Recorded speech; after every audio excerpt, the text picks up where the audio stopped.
এবারের নির্বাচনে নারী প্রার্থী না থাকলেও আগামীতে জামাতের নারী প্রার্থী থাকবে বলে জানিয়েছেন দলটির নায়েবে আমির অ্যাডভোকেট হেলাল উদ্দিন।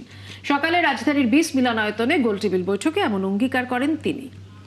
অন্যদিকে কিন্তু বিএনপির স্থায়ী কমিটির সদস্য সেলিমা রহমান জানিয়েছেন প্রান্তিক নারীদের আত্মমর্যাদা প্রতিষ্ঠা করেই তার দল নির্বাচনের ইশতেহার দেবে। দর্শক আরো জানাচ্ছেন পার্থ সঞ্জয়।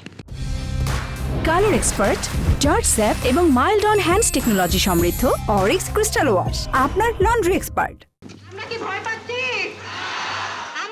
জুলাই গণ অভ্যুত্থানে নারীর প্রভাবশালী অবস্থান সত্ত্বেও এবারের জাতীয় নির্বাচনে প্রার্থী মাত্র 4 ভাগ। এমন বাস্তবতায় কেমন ইশতেহার চাই নারী প্রসঙ্গ উইমেন ইন ডেমোক্রেসির এই আলোচনায় উঠে আসে নির্বাচনে জামায়াতের কোনো নারী প্রার্থী না থাকার প্রসঙ্গ।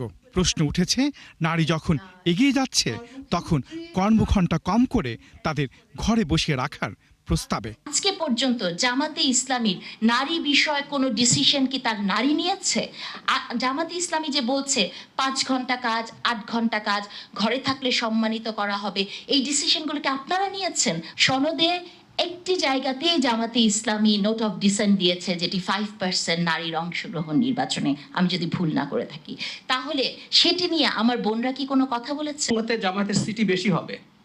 এখন তার মানে কি এটা যে ওনারা নারীর ব্যাপারে তাদের যে স্পেসিফিক যে সব শর্ত আছে বা প্ল্যান আছে সেটাই তারা বাস্তবায়ন করবে? জামায়াত জোটের অন্যতম শরিক এনসিপিতেও মাত্র 2 জন নারী প্রার্থী কেন, এ নিয়েও হয় সমালোচনা।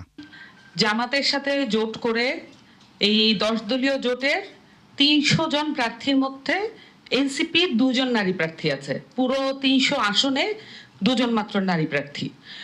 সেটা এনসিপি দিতে পেরেছে। এই আত্মতুষ্টিতে যদি এনসিপি ভোগে তাহলে এটা তার ভবিষ্যৎ যে পরিকল্পনা সেটাকেই নির্দেশ করবে বরঞ্চ, কারণ এই আত্মতুষ্টি তার ভবিষ্যৎ পতনের জন্য কারণ হয়ে দাঁড়াবে। নারীর অর্থপূর্ণ অংশগ্রহণ চাই রাজনীতিতে। জবাবে জামায়াতে নায়েবে আমির আশ্বস্ত করেন এবার নারী প্রার্থী না রাখলেও আগামী নির্বাচনে থাকবে। দীর্ঘদিনের একটা প্রক্রিয়া চলে আসছে এই যে নেতৃত্ব বাছাইয়ের, তো এই বছরে আমরা পারি নাই, আগামীতে আমাদের টার্গেট আছে, আমরা ইনশাআল্লাহ সামনে যেন 5% দিতে পারি। এ সময় বিএনপির স্থায়ী কমিটির সদস্য সেলিমা রহমান বলেন, ঐক্যবদ্ধভাবে নারীর মর্যাদা সুরক্ষা করতে হবে। নারীকে তার পারিবারিক মর্যাদা এবং আত্মমর্যাদা এটা আমাদেরকে দিতে হবে, এবং সেই ইশতেহারটা হবে আসল ইশতেহার, যে কর্ম পরিকল্পনা আমরা খুঁজছি।